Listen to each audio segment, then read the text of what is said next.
Good morning student. Vidya Bharati public senior secondary school के YouTube channel पर आपका स्वागत है। और आज हम आपके लिए लेकर आए हैं जो हमारी चवले की फसल थी उसके अंदर जो कीट एवं रोग रह गए थे उसके बारे में हम अध्ययन करेंगे। देखिए बेटा, जो हम 5वें नंबर पर दलहनी फसल पढ़ा रहे थे वो आज कंप्लीट कर देंगे। 2 टॉपिक हैं उसके अंदर, उसके बाद में चलेगा चना। जो चना था वो रबी की फसल पढ़ाएंगे। जो हम जैसे मूंग है, ये जो आपका चवला है, मोट है, ये सब क्या है, खरीफ की ऋतु के हैं। ये ध्यान रखना बेटा, ये आप अगर दिमाग में लगा लेंगे तो आप लोग अपने आप ही अपने जो टॉपिक हैं वो क्लियर हो जाएंगे, क्योंकि इनके कुल के बारे में आप लोगों की जानकारी हो जाएगी। जो फेबेसी कुल है वो दलहनी फसल है, वो अपने आप ही याद हो जाएंगे आप लोगों को। जैसे मूंग है, मोट है, चना है, उड़द है, ये अपने आप आपको याद होगा। इसकी जो बीज दर है वो आप ट्रिक्स पर याद करेंगे। जैसे खरीफ ऋतु है उसकी बुआई जून टू जुलाई में की जाती है। तो ये चीज़ें आप लोग अपने सिस्टमेटिक तरीके से करना बेटा, और इनके जो भी प्रोडक्शन है उनके बारे में याद करना। तो देखिए हमारे जो इसके कीट एवं रोग से पहले देखिए आप लोग, कीट हमारा पहला कीट है मोइला। देखिए आप लोग, मोइला। यह कीट पौधे के कोमल भागों का रस चूसकर पौधे को बेकार कर देता है। इसके लिए आप लोग बेटा मेलाथियान नामक जो दवा होती है उसका छिड़काव करें। इस दवा से इस कीट को हानि होती है और ये नष्ट हो जाता है और ये फसल में आगे नहीं ग्रोथ करता है, वो अपनी जीवन लीला वहीं समाप्त कर लेता है। तो हमारी फसल बच जाती है, क्योंकि ये कोमल भागों को, उगते हुए पौधे को ये कीट खा जाता है। उसके बाद में प्रोडक्शन नहीं होता है बेटा। इसलिए आप लोग ध्यान रखना, ये कीट दिखने में बहुत छोटा होता है लेकिन काम बहुत खतरनाक करता है। ये देखना बेटा, ये हरे रंग का होता है और ये कीट क्या करता है, अपने जो मुंह है उसका में से सूंड निकालता है और सूंड को उस पौधे की पत्तियां तने में लगाता है और उससे चस्किंग करता है, रस को चूसता है। और इसके दांत भी कैसे होते हैं, काटने वाले, चबाने वाले होते हैं। काटता भी है और चबा चबा कर खाता है, ठीक है ना। इसके लिए हम क्या करेंगे, मेलाथियान नामक जो दवा आती है उसका आप लोग छिड़काव करें, ठीक है। इसके बाद में देखना, ये आपका ये रोग था, इसके बाद ये कीट था, इसके बाद में देखना रोग आता है। रोग देखिए बेटा, क्योंकि हर फसल में रोग जरूर लगता है, तो ये ध्यान रखना कीट और रोग दोनों साथ चलते हैं। देखना, अगर आप लोग इसको समय रहते हुए इसका आप लोग कंट्रोल कर देते हैं और रोकथाम कर देते हैं तो ये रोग आगे नहीं बढ़ता है। जैसे मैं आपको एक बात बताऊं, आपको जैसे पहले बेटा आपकी एनिमल हस्बेंड्री आएगी तब बताऊंगा मैं आपको। पहले एक खुरपका मुंह पका रोग आया था। देखो यहाँ पर प्रश्न निकलेगा एक, देखना आप लोग, क्योंकि पढ़ाते पढ़ाते प्रश्न बनना चाहिए आपके दिमाग के अंदर, ठीक है ना। तो खुरपका मुंह पका, जिसको आप लोग बड़ी माता छोटी माता के नाम से जानते हैं। जैसे खुर में क्या होते हैं, खुर पक जाते हैं, और मुंह में क्या, मुंह पक जाता है, उसमें फुंसियाँ हो जाती हैं। तो एक बहुत बड़ी महामारी आई थी, तो किसानों के लिए एक बहुत तगड़ा ये एक दुविधा का समय था। इसका कंट्रोल नहीं हुआ था, लगभग 5-6 महीने तक कंट्रोल नहीं हुआ इसका। तो फिर क्या किया वैज्ञानिकों ने, जैसे अभी आज ये आपके कोविड-19 चल रही है, जिसको कोरोना के नाम से जान रहे हैं आप लोग, जिसकी वजह से आपके यहाँ ऑनलाइन कक्षा चलाई जा रही हैं बेटा। उसी प्रकार से ऐसा एक रोग आया था, खुरपका मुंह पका रोग पशुओं के अंदर। तो क्या हुआ, उसके अंदर क्या हुआ, डॉक्टरों ने, वैज्ञानिकों ने रिसर्च किया कि इनका एप्थेलाइजेशन कीजिए। एप्थेलाइजेशन का मतलब होता है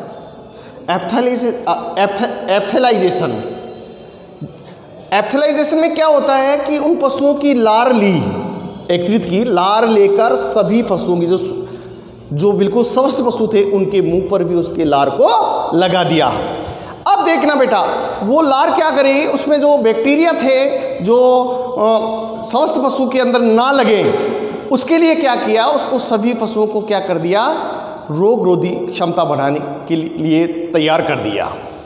ऐसी क्रिया को हम क्या कहते हैं, एप्थिलाइजेशन कहते हैं। ध्यान रखना, ये आपके जेट के अंदर, एग्रीकल्चर सुपरवाइजर के अंदर, AO के अंदर ये पर्सन आ जाता है बेटा कि एप्थिलाइजेशन में क्या होता है। तो एप्थिलाइजेशन के अंदर क्या होता है, जो खुरप का है, मुंह का रोग के अंदर ये अपनाई गई थी और रोग के प्रतिरोधक क्षमता बढ़ाई गई थी इससे ऐसी क्रिया करके। तो उसी प्रकार से फसलों में भी रोग लगते हैं जिससे हमारा कई गुना प्रोडक्शन खराब हो जाता है। किसान के यदि जैसे वो बोता है बीज को, यदि संपूर्ण सुख सुविधा के साथ यदि उसके घर तक फसल पहुंच जाती है तो उसका प्रोडक्शन बहुत अच्छा होता है। लेकिन प्राकृतिक आपदाएं हैं, जैसी वर्षा है, ओले हैं, तूफान हैं, ये आ जाते हैं क्योंकि ये मौसम संबंधित हैं। ये मौसम से, अब जो आप लोग 11वीं में पढ़े थे कि मौसम और जलवायु क्या है, तो इसके बारे में जानकारी प्राप्त की है आपने। हाँ, उसी प्रकार से ये क्या करते हैं, जो प्राकृतिक आपदाएं उसके सामने आकर खड़ी हो जाती हैं तो फसल चौपट हो जाती है। फसल चौपट हो जाती है तो उसका फसल का कुछ भाग ही उसके घर तक पहुंच पाता है। इसके कारण उसके जो लागत होती है उसमें भी क्या होती है, नुकसान पड़ता है किसान की। तो ये ध्यान रखना बेटा, अगर किसान लागत लगा रहा है और उसका प्रोडक्शन नहीं मिल रहा है तो वो परेशान होगा तो क्या करेगा, वो उस अपने धंधे के प्रति उसका रुझान क्या हो जाएगा, ख़त्म हो जाएगा। अगर जिस धंधे के प्रति रुझान ख़त्म हो गया तो फिर क्या होगा कि वो क्या करेगा, वो अन्य धंधे का चुनाव कर लेगा। इसलिए आप लोगों को जो वैज्ञानिक तरीके से जो आप लोगों को यहाँ खेती बताई जा रही है उस तरीके से कीजिए आप लोग, कि आप लोग बीज को जर्मिनेट कीजिए। बहुत सारे देखा करो किसान क्या करते हैं, वहीं खेत के अंदर ट्रैक्टर को ले जाते हैं और वहाँ पर मुंह से उसको फाड़ते हैं दवा को और उसी ड्रिल मशीन में मिला लेते हैं और उसकी बुआई करते हैं। ऐसे होता है क्या बीजोपचार ऐसा होता है? बीजोपचार के लिए 24 से 26 घंटे 28 घंटे तक चाहिए उसको। हाँ, जितनी जो दवा है आप लोग घर ले आइए ना, इतना जैसे मैं आप लोगों को बता रहा हूँ, आपके माता पिता को बताइए आप लोग बेटा, जैसे थायरम है, केप्टान है, सेरेसान है, स्ट्रेप्टोसाइक्लिन है, बोर्डो मिश्रण है, ये ऐसी दवा है, मेलाथियान है जिसको आप लोग डाइथेनियम 45 के नाम से जानते हैं। हाँ, एक है डाइथेन जेड 78 है। ये प्राइमरी ट्रीटमेंट है, प्राथमिक उपचार है। ऐसी दवाएँ अपने घर के अंदर रखी हैं आप लोग, जिससे आप लोग समय रहते हो। जैसे डाइथेनियम 45, डाइथेन जेड 78 ऐसी दवा है जो मार्केट में इसकी आवाज़ करने की जरूरत नहीं है बेटा। आप लोग अपने घर रखिए, एक बैग बना लीजिए, उस बैग के अंदर रखिए, तो आप आवश्यकता पड़े उन दवा को निकाल कर आप लोग उनमें स्प्रे कर दें। ये दो ऐसी दवाएं, डाइथेनियम 45 और डाइथेन जेड 78, जिसको जिनेब के नाम से जानते हैं और एक मेनकोजेब के नाम से जानते हैं। ये दोनों ऐसी दवा हैं जो आप लोग किसी भी रोग एवं कीट में उपयोग में ले सकते हैं। जैसे कोई व्यक्ति साधारण एक्सीडेंट हो जाता है तो आप प्राथमिक उपचार कर लेते हैं ना, जैसे रोड पर कोई एक्सीडेंट हो गया उसका तो आप लोग पट्टी वगैरह या दवा वगैरह या कोई मालिश वगैरह आप लोग कर देते हैं, या कृत्रिम सांस देकर उसको जिंदा कर लेते हैं, आप लोग करते हैं ना। उसी प्रकार से ये जो दोनों दवा है वो बहुत ही इंपॉर्टेंट है किसानों के लिए। लेकिन किसान क्या करते हैं कि ये एग्रीकल्चर की दुकान में जाते हैं और वो विभिन्न प्रकार के दे देते हैं, दवा दे देते हैं, पैसों का नुकसान कर देते हैं, आर्थिक स्थिति को खराब कर देते हैं। तो कम से कम तुम एग्रीकल्चर ले रखे तो जितने भी आपके संपर्क में जो किसान आते हैं उनको आप लोग समझाइए, क्योंकि आप IPM जब तक नहीं अपनाते हैं तब तक आप अच्छी प्रकार की खेती नहीं कर सकते हैं। तो ये देखिए बेटा, आप लोग बिल्कुल अच्छे तरीके से प्रिपेयर हो जाइए कि हमने एग्रीकल्चर लिया है तो हमारे को कुछ पर की बताना है। यहाँ पर मैंने आपको पहले भी बीच में कहा था कि एग्रीकल्चर जैसा कोई सब्जेक्ट नहीं है, क्योंकि अगर इसमें आप लोग परिपक्व हो जाते हैं तो आप लोगों को मार्केट में कोई भगाने वाला नहीं है। क्योंकि एग्री क्लिनिक, जितने पैसे एग्री क्लिनिक में बचते हैं, क्योंकि नाना प्रकार की दवा, देखो अभी मैं किसी दुकान में बढ़ूँ या घुसूँ उस दुकान के अंदर, देखना अगर घुसता हूँ किसी दुकान के अंदर तो मैं हर शीशी के अंदर पढ़ के बता सकूँ इसमें ये साल्ट है और कितना साल्ट है ये भी आप लोगों को पता होना चाहिए। क्योंकि मैं पढ़ाते समय आपको बताता हूँ, जैसे इमल्सन EC है, इमल्सन ऑफ 5 कंट्रेशन है, कि इतने पानी में इतनी दवा गुलित है। जैसे 20 EC है, मतलब 20% दवा है और बाकी क्या है, पानी है या अन्य केमिकल है। तो ये चीज़ आप लोग बिल्कुल अच्छे प्रकार से समझाइए, अपने दिमाग में बिठाइए। और कोई जो चीज़ समझ में नहीं आ रही है बेटा, एक एक पॉइंट आपको क्लियर किया जा रहा है, ऐसे नहीं जल्दीबाजी कर रहा है ना। सिस्टमेटिक तरीके से आप लोग जो भी चीज़ समझना चाहिए आप लोग अपने वीडियो को खोलिए और उसको अच्छे अच्छे प्रकार से अपने नोट्स में लिखिए आप लोग। वैसे मैं नोट्सों की PDF भेज रहा हूँ आपको कि ताकि आपको कोई परेशानी नहीं है। आप बड़ी कॉपी लेके आए और उसके अंदर एक एक शब्द बनाकर आप लोग लिख सकते हैं। आप लोग ऐसे नहीं है कि अपने कोई शब्द आपको समझ में नहीं आ रहा है, यहाँ लिखने में गड़बड़ हो रही है, बिल्कुल क्लियरिटी है। और आप लोग अपने जो इस वीडियो को खोलकर आसानी से आप लोग देखकर अपने नोट्स बना सकते हैं। और नोट्स में मैं ऐसे PDF भेज रहा हूँ हर फसल की, तो आप लोग इसको ध्यान रखना। चलिए अब आगे देखना, ये रोग है। रोग में है शुष्क विगलन रोग। शुष्क विगलन रोग, शुष्क विगलन रोग देखना। यह रोग फंगस के द्वारा होता है। इसके अंदर क्या होता है, जड़ें सूख जाती हैं और पौधा नष्ट हो जाता है। अर्थात इस रोग के द्वारा पौधा मुरझाकर या जलकर नष्ट हो जाता है। इसके लिए आप लोग बेटा क्या कर सकते हैं, ये केराथेन नामक आती है, एक दवा आती है केराथेन, मार्केट में रख सकते हैं जितनी भी। और पहले आपको एक बात बताऊं मैं, ये जो आपका बोर्डो मिश्रण, ध्यान से सुनना, बोर्डो मिश्रण 4:4:50, ये ध्यान से देख रहे होंगे आप लोग। इसमें 4 भाग तो है नीला तोता और 4 भाग है बिना बुझा हुआ चूना और 50 गैलन क्या है, जल है। चूंकि 1 गैलन में 10 लीटर पानी आता है। हर सब सुनिए आप लोग, खोल के देखिए। जैसे ppm भी आएगा, आप लोग 11वीं में पढ़ ली होंगे, ppm पार्ट पर मिलियन, है ये पढ़ा होगा आपने। तो यहाँ उसको देखना, 4:4:50 और एक है 5:5:50।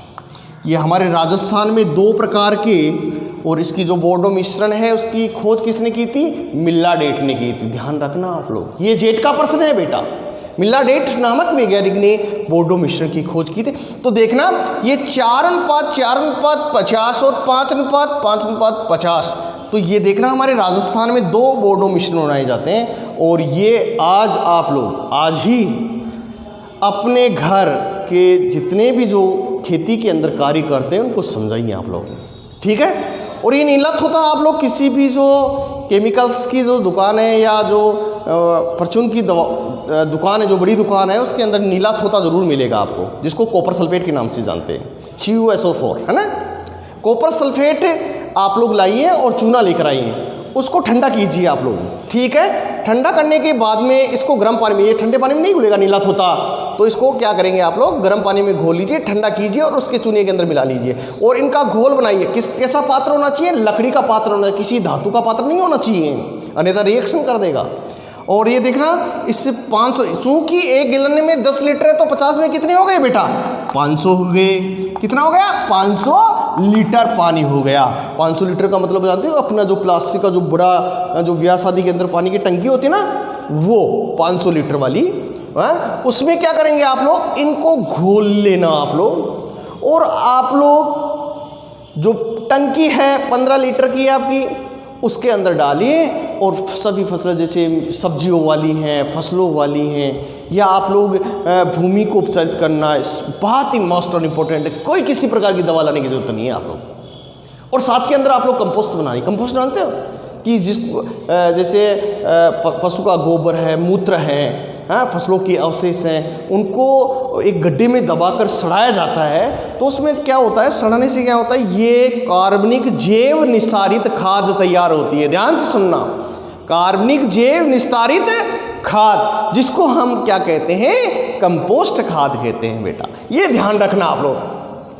तो ये दोनों चीज़ अगर किसान अपनाता है तो मैं 100% ये कह रहा हूँ कि आप लोग, क्योंकि agriculture IPM entry gas pest management समन्वित कीट प्रबंधन, कम से कम खाद उर्वरकों का उपयोग करके खेती करना, तब तो लाभ होगा, अन्यथा क्या होगी बेटा, हानि होगी। ये देखना आप लोग, ठीक है।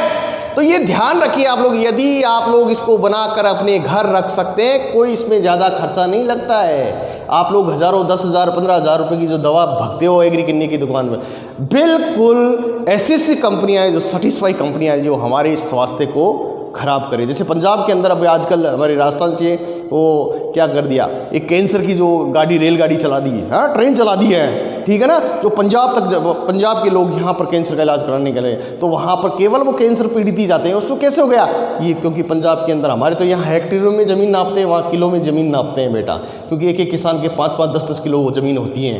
तो उसमें क्या होती है, अंधाधुंध। जैसे हमारे अभी आपको बताऊं, इसका अगर आप लोग बहुत गहनता से अध्ययन करते हैं तो हमारा एक टॉपिक क्लियर नहीं होता है। जो डॉक्टर MS स्वामीनाथन और डॉक्टर नॉर्मली बोरलॉग, ऐसे दोनों वैज्ञानिक आए थे हमारे राजस्थान के अंदर या पूरे भारत के अंदर, ध्यान है आपको, बहुत बुरी स्थिति करके गए हैं, क्योंकि इन्होंने किसानों को प्रचार प्रसार के साथ में, क्योंकि ऐसी किस्में लेके आए थे, किस्म तो चलो बहुत बढ़िया लेके आए थे वो, जैसे जितनी भी छोटी फार्म लेके आए थे, जैसे लार्मा 64 है, सोनालिका है, कल्याण सोना है, ये ऐसी किस्में थी जो यहाँ भारत के अंदर लाकर खाद्यान्न का उत्पादन बनाया। लेकिन किसानों ने क्या किया, प्रचार प्रसार के साथ में क्या किया, अंधाधुंध क्या कर दिया, केमिकलों का प्रयोग किया, उर्वरकों का उपयोग किया।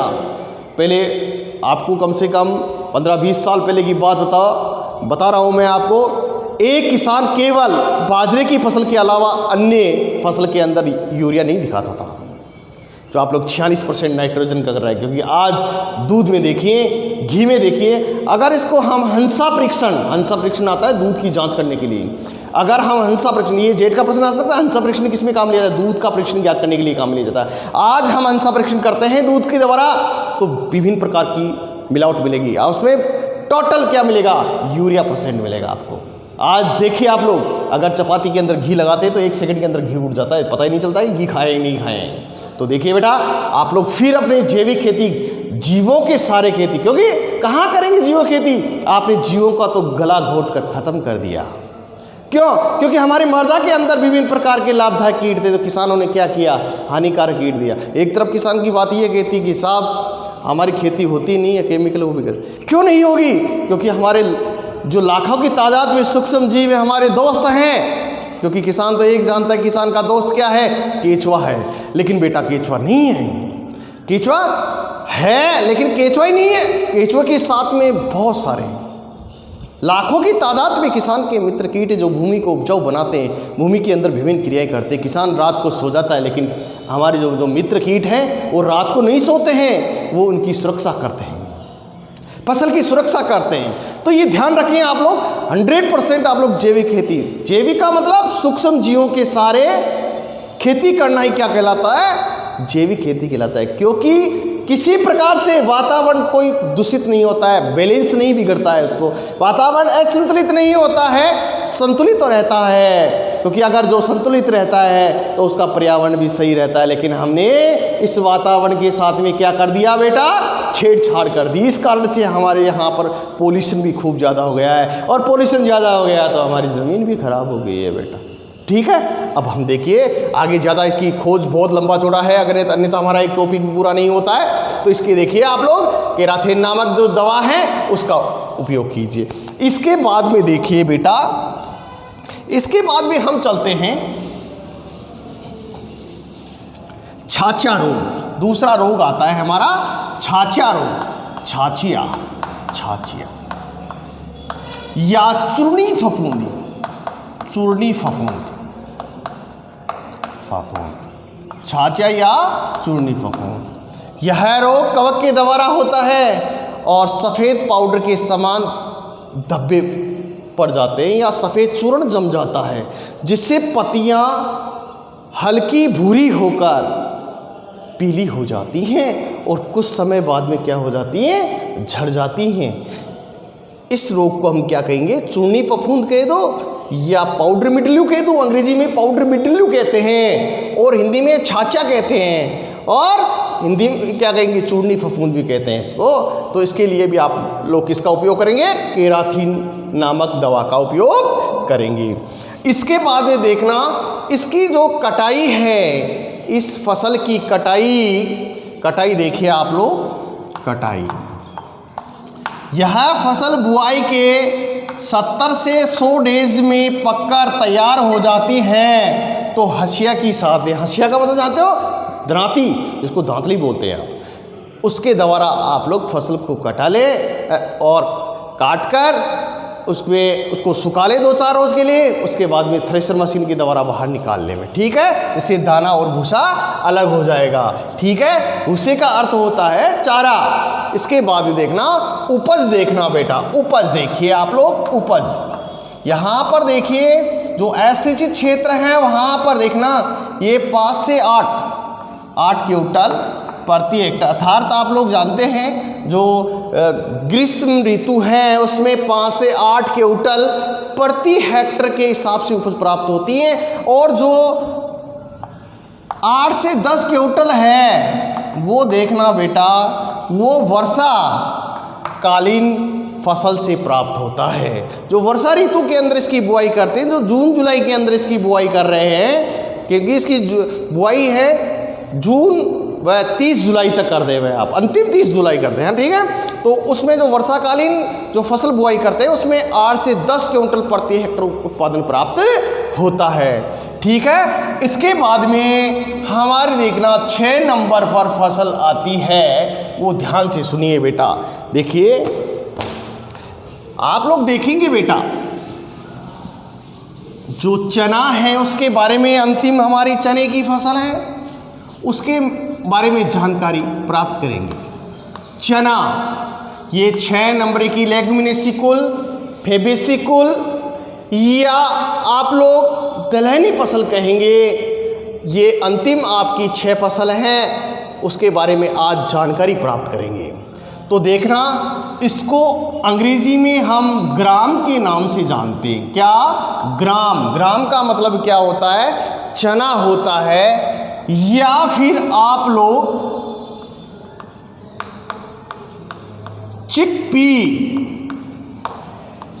चिकपी के नाम से जानते। देखना चिकपी, इसका कॉमन नाम है या बंगाल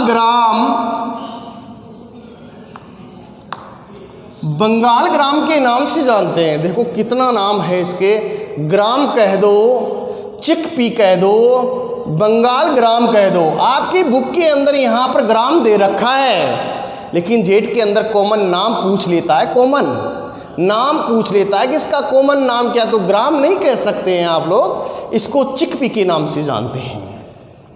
अगर चिकपी नहीं देता है और वो बंगाल ग्राम दे देता है तो बच्चे क्या करते हैं, वो गड़बड़ कर देते हैं, वो घबरा जाते हैं कि हाँ हमने बंगाल ग्राम देखा ही नहीं है क्या।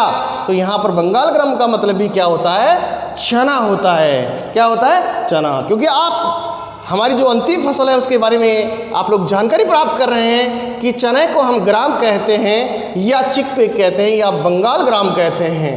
तो देखना इसका वानस्पतिक नाम देखना बेटा, मैं आपके सामने यहाँ पर लिख रहा हूँ, जो उसको ध्यान से सुनना। बॉटनिकल नेम देखिए, साइसर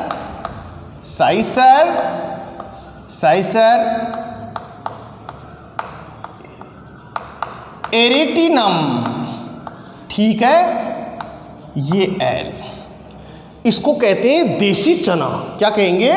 देसी चना। देसी चना। आपके सामने यहाँ एक दिक्कत आती है कि देसी चने का रंग कत्थई कलर का होता है। कैसा होता है? कत्थई रंग का होता है। तो देखना साइसर एरेटिनम देसी चने का वानस्पतिक नाम है। और इसके बाद में देखना दूसरा वानस्पतिक नाम अभी आपको बता रहा हूं, साइसर काबुलियम।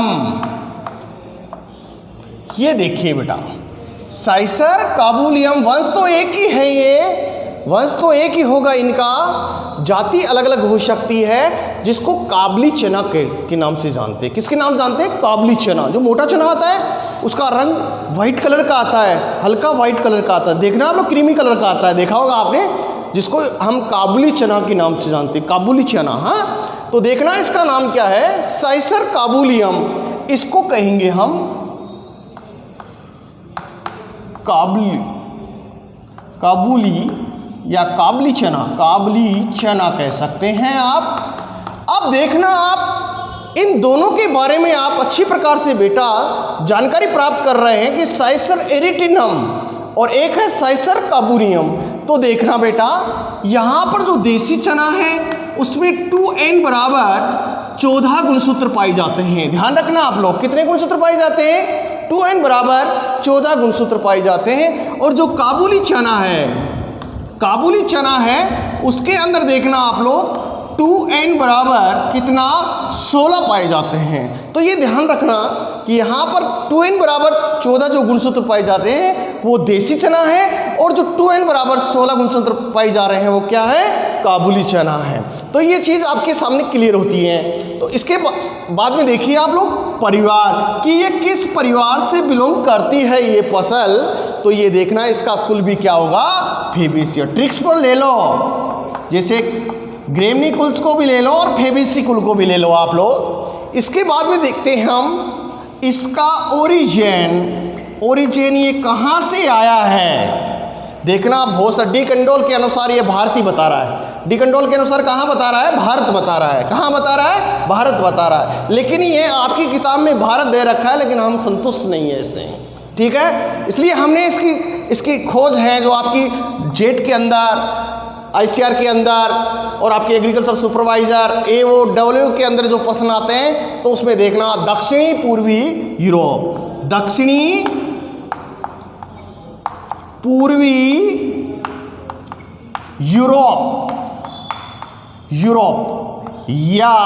या दक्षिणी पश्चिमी एशिया।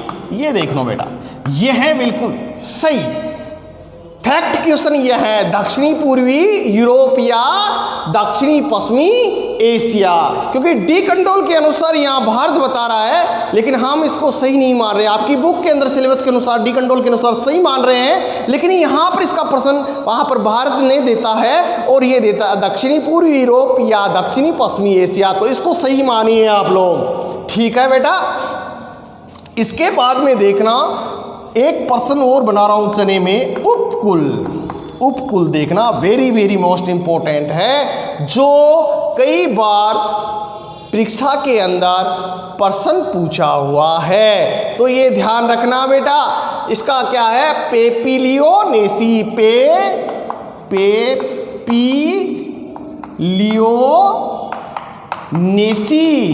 पेपिलियोनेसी। ये देखिए आप लोग अच्छी प्रकार से इसको देख लेना, और ये कई बार जेट के अंदर, अब की बार ही देख लेना, जेट के अंदर ये प्रश्न देख लेना कि चने का उपकुल क्या है? पेपिलियोनेसी। देख लो आप लोग, देख लिया। इसके बाद में देखना इसका इंपोर्टेंट देखते हैं, ठीक है। इसका इंपोर्टेंट देखना, महत्व देखिए आप लोग कि इसका महत्व क्या है, जिसकी वजह से हम किसानों को कह सकें कि इसकी खेती कीजिए साहब। ये देखिए बेटा, महत्व देखना, महत्व के अंदर देखना, यह दलहनी फसलों में कौन? चना है, वो दलहनी फसलों की महत्वपूर्ण फसल है। इसके साथ में देखना ये दलहनी फसलों का राजा कहलाता है। ये दाल वाली फसलों का राजा किसे कहते हैं? चने को कहते हैं। किसको कहते हैं? चने को कहते हैं, ठीक है ना। इसके बाद में देखना इसमें प्रोटीन 21% पाई जाती है, और इसके अंकुरित चने में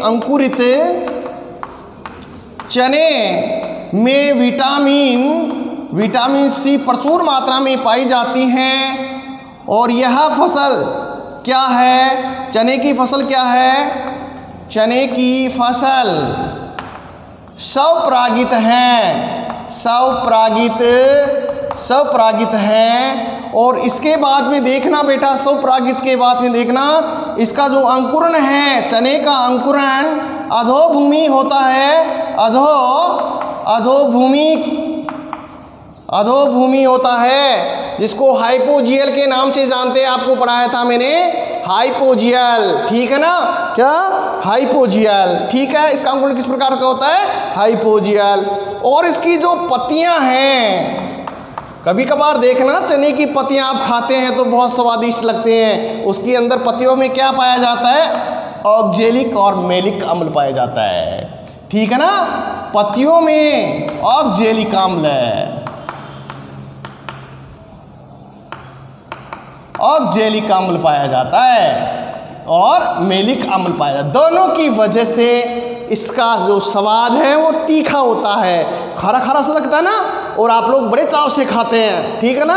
हाँ, तो देखिए बेटा, आगे चलते हैं अपन, इसके इम्पोर्टेंट के बाद में देखते हैं। जो इसका जो चारा होता है, जो ऊंट है, वो बड़े चाव से इसको खाता है, ठीक है। इसके बाद में देखिए, राजस्थान में इसकी खेती, ध्यान से सुनना, राजस्थान में इसकी खेती है, जयपुर है, सीकर है, अजमेर है, भरतपुर, अलवर, झुंझुनू, बीकानेर और श्री गंगानगर आदि जिलों में इसकी खेती सफलतापूर्वक की जाती है, ठीक है बेटा। इसके बाद में देखिए आप लोग, ये आपने इंपॉर्टेंट्स देखा है कि घोड़े की दाल किसे कहते हैं, चने को कहते हैं। दलहनी फसलों का राजा किसे कहते हैं, चने को कहते हैं, ठीक है। इसके बाद में देखिए आप लोग, अगला हमारा टॉपिक आता है जलवायु। देखिए क्या है, जलवायु।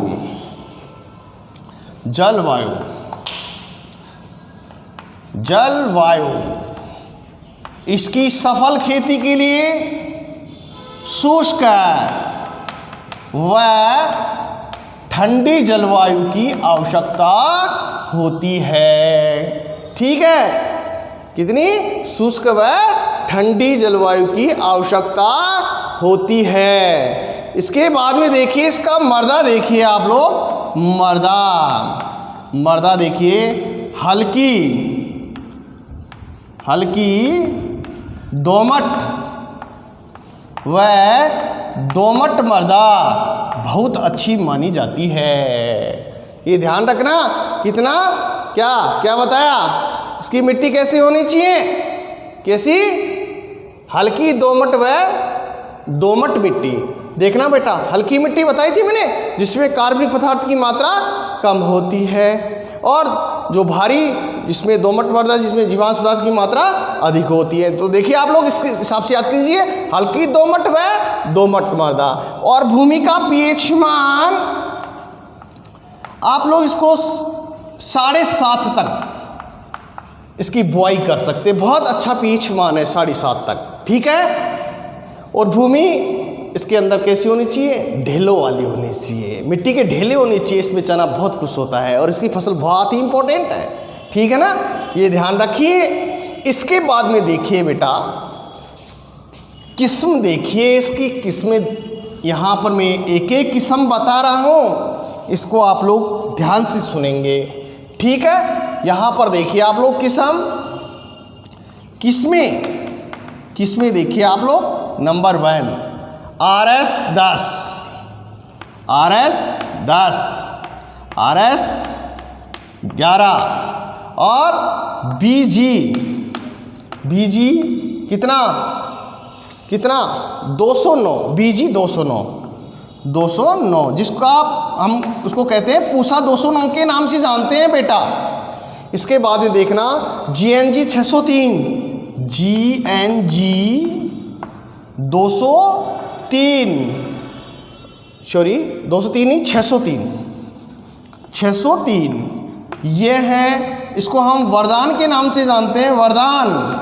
एक है GNG 469, इसको क्या कहते हैं, सम्राट कहते हैं, क्या कहते हैं, सम्राट। इसके बाद भी देखना BG 362 और प्रताप चना 1 और राधे, अगली किस्म है राधे।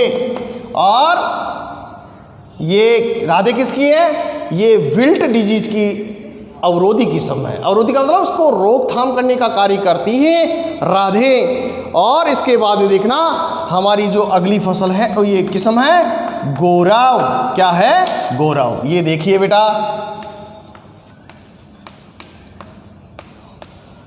ये 9 किस्म आपके सामने यहाँ पर ये जेट में आने वाली किस्म आपको बताई है यहाँ पर।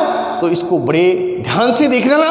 RS10, RS11, BJ 209, GNG 603 जिसको वरदान के नाम से जानते हैं, और GNG 469 इसको सम्राट के नाम से जानते हैं, BG 362 और प्रताप चनावन राधे ये विल्ट डिजीज, हाँ मुरझान रोग, विल्ट डिजीज के नाम से जानते हैं जिसको राधे कहते हैं। और अगली हमारी है गौरव। ये देखने गौरव देखिए आप लोग। अवरोधी, ये अवरोधी है कौन सी? ये किसकी? विल्ट डिजीज की रोधी है, ये ध्यान रखना, ठीक है। तो ये ध्यान रखिए आप लोग बेटा, ये इंपॉर्टेंट किस्म आपके सामने है। इसके बाद में आइए आप लोग सीड रेट,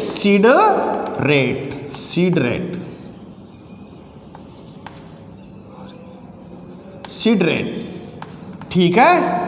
ये सीड रेट, इसकी बीज दर कितनी लेनी है ये भी इंपॉर्टेंट रखता है। तो आप लोगों को पता होना चाहिए कि इसकी बीज दर कितनी लेनी है। 60 से 80 किलोग्राम, 60 से 80 किलोग्राम प्रति हेक्टर के हिसाब से लेनी है। ये देसी चने में लेनी है। किस में लेनी है? देसी चने में। आपके यहाँ देसी चना ही बता रखा है, देसी चना। और काबुली चना में देखना, काबुली में लेते हैं हम 100 से 120 किलोग्राम प्रति हेक्टर के हिसाब से चने की बीज दर लेते हैं। इसके बाद में आता है हमारा अगला पॉइंट, क्या आ रहा है? बीजोपचार। बीजोपचार में क्या करेंगे बेटा? जिस प्रकार से आप लोग मूंग का बीजोपचार किया था उसी प्रकार से इसमें भी चने भी अपने को बीजोपचार करना अति आवश्यक है। तो इसमें क्या करेंगे आप लोग, थोड़ा सा ध्यान रखना। कार्बेंडाजिम है ना, ध्यान सुनना, कौन सी दवा बता रहा हूँ? कार्बेंडाजिम है, वो 2 ग्राम प्रति किलोग्राम बीज के हिसाब से उपचारित कीजिए, ठीक है। उसके बाद में क्या करेंगे आप लोग, जो राइजोबियम कल्चर का पैकेट है, जैसे 1 पैकेट है वो 10 किलोग्राम बीज के लिए पर्याप्त होता है। कौन सा? PSB ले लीजिए या राइजोबियम कल्चर लीजिए आप लोग, है ना, PSB। तो ये देखना आप लोग एक पैकेट के लिए 10 किलोग्राम बीजों को उपचारित करने के बाद में आप लोग बुआई करें। आप लोग कैसे करेंगे कि आप लोग 250 ग्राम गुड़ लेंगे। 250 ग्राम गुड़ कितने पानी में? 1 लीटर पानी में आप गर्म करेंगे और उसको ठंडा करने के बाद में एक कल्चर मिलाकर उसकी परत चढ़ा दी जाती है। उसको छांव में सुखाने के बाद में क्या करेंगे बेटा? क्या करेंगे?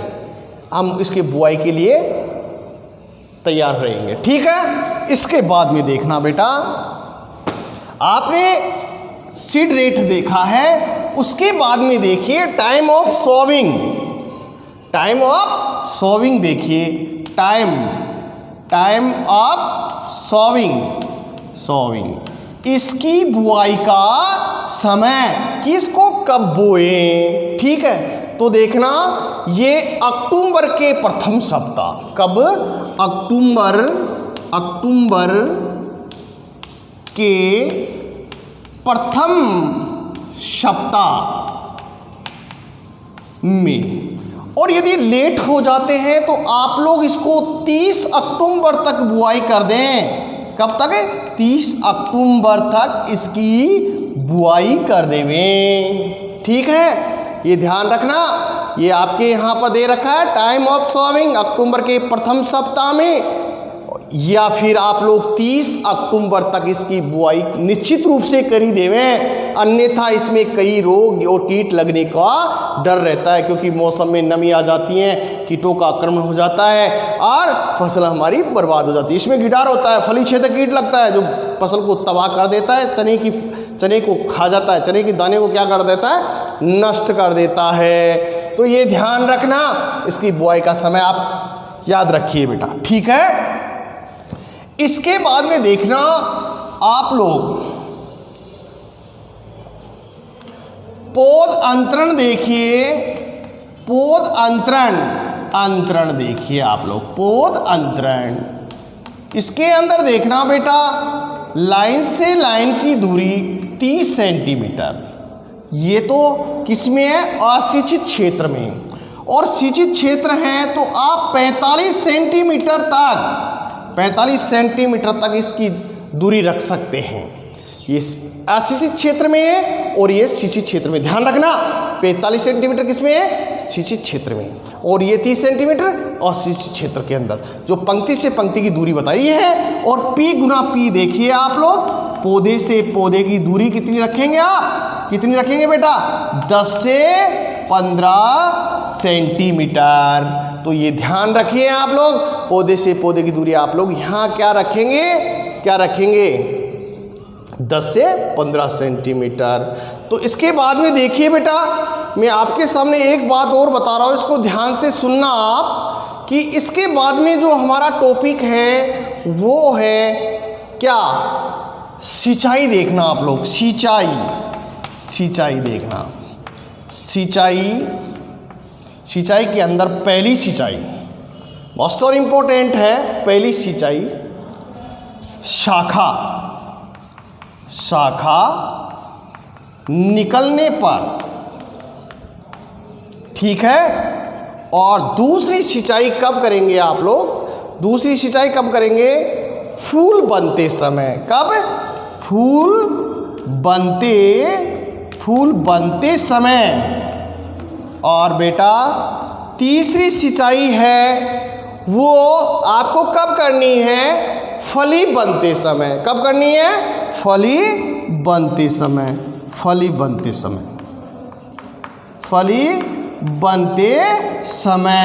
ये तीनों सिंचाइयाँ वेरी मोस्ट इम्पोर्टेंट है। ये फसल की क्रिटिकल स्टेज हैं।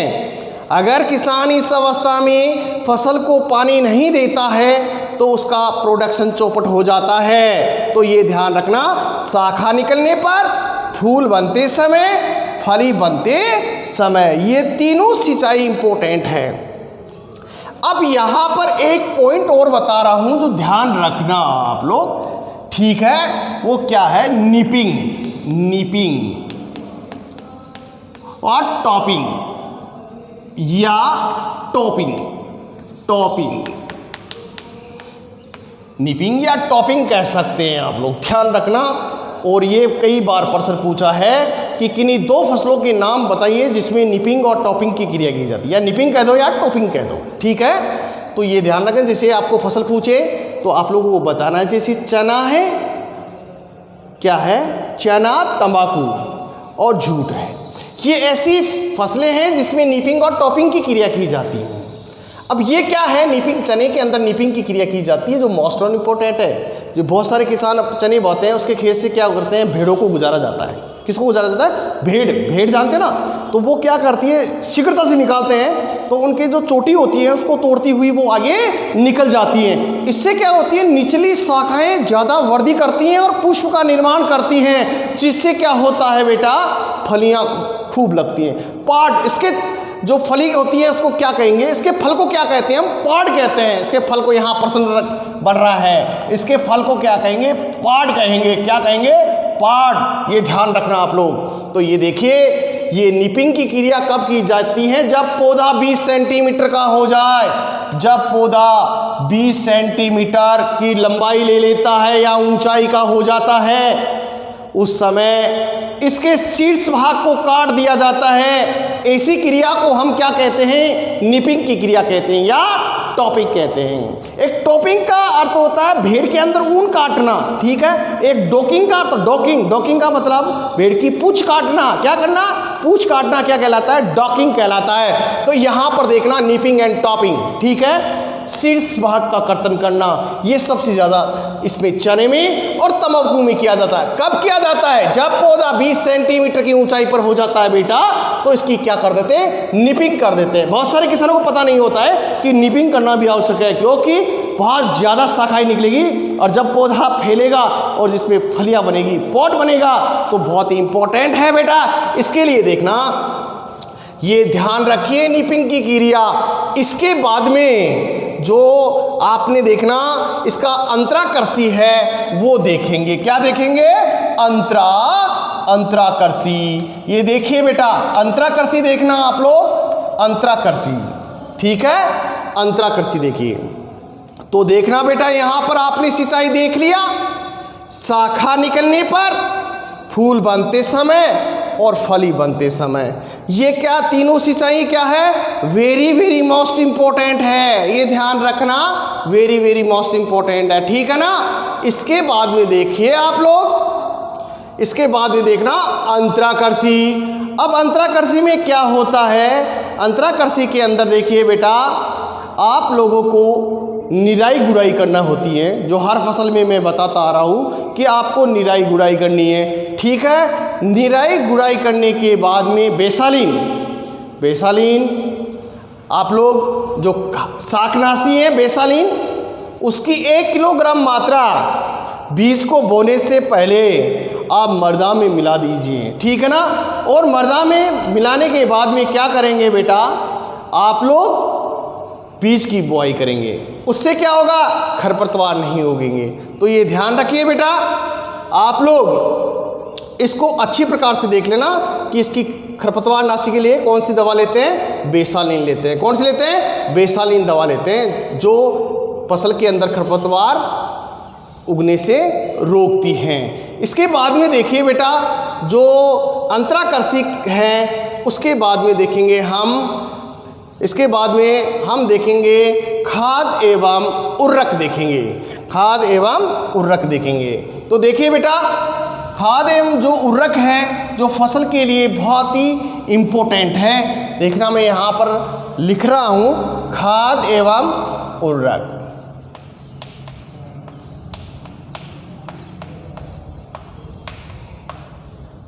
ठीक है,